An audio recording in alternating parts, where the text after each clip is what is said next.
Good Morning Business, Business Today. Bon, on reçoit un 3/4 ce matin.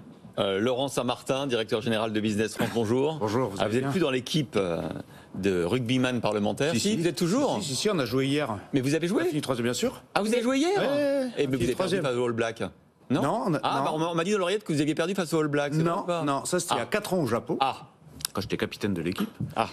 Là, on a fini troisième, on a battu l'Afrique du Sud hier. Et vous n'êtes plus parlementaire? Je ne suis plus parlementaire, mais le 15 parlementaires réunit les parlementaires actuels et aussi les anciens parlementaires. Bon, alors donc, du coup, maintenant, vous allez faire du business avec le rugby. C'est votre boulot à la tête de Business France. On l'a vu tout à l'heure, les retombées économiques potentiellement sont fortes. 1,2 milliard de retombées directes, 2,4 milliards indirects, beaucoup plus parce qu'on va gagner.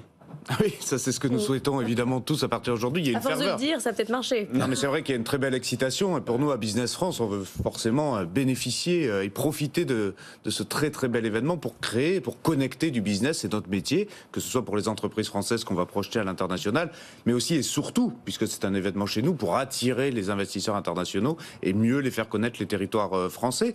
Et donc, on a décidé de créer ce qu'on appelle les Business Rugby Club. On va en faire 10.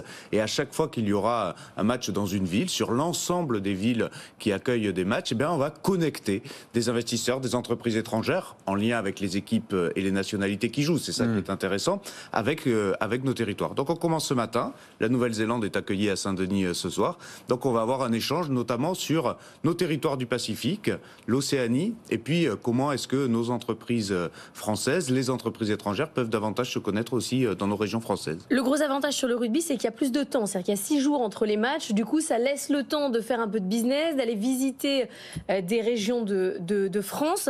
Vraiment, les gens restent sur place, ils repartent pas. Oui, alors d'abord, rugby et business ont toujours fait très bon ménage.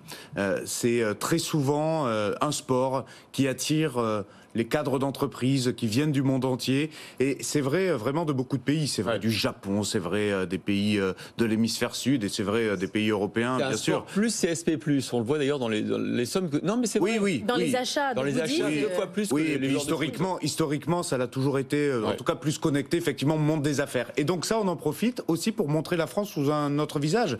On va profiter de ces Business Rugby Club pour mettre en avant nos vitrines technologiques. Donc vous le dites très justement, entre les matchs, on souhaite que ces chefs d'entreprise, ces investisseurs étrangers puissent être accompagnés aussi.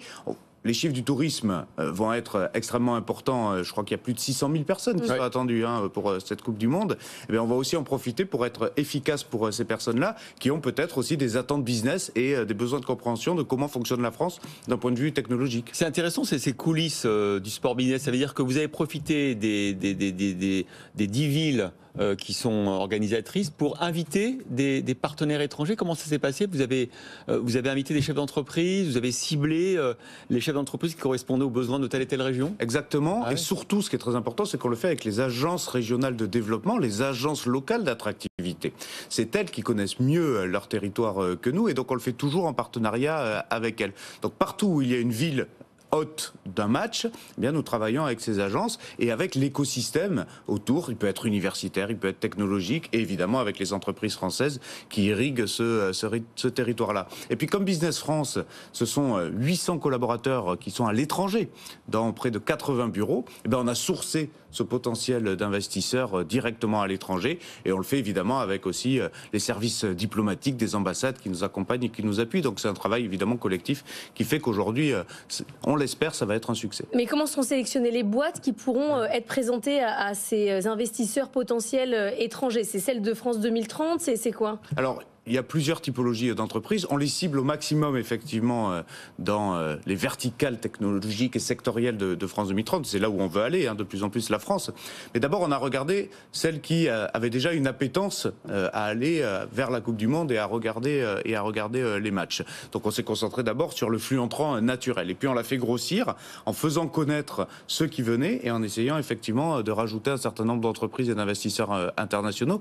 Mais vous le savez, la base mondiale d'investisseurs investisseurs qui s'intéressent à la France de près ou de loin, on la connaît. Je vous rappelle que Choose France, c'est l'événement annuel dans notre pays qui réunit des centaines de CEO partout dans le monde. Et donc, on se base aussi là-dessus pour non seulement les inviter, mais inviter au-delà de nouveaux prospects, on l'espère, de nouveaux clients pour la destination France. C'est presque un Choose France, là, pendant 51 jours. Ce sont des mini Choose France rugbystiques. Ouais. Voilà. Et on espère qu'à la fin, évidemment, il y aura plus que de la connexion, il y aura de l'investissement. Bon, bah écoutez, on espère qu'on ira jusqu'au bout de la Coupe du Monde pour que ces petites choses France locaux puissent faire venir en plus des investisseurs. Merci beaucoup, Laurent Saint-Martin, directeur général de Business France, d'avoir été avec nous.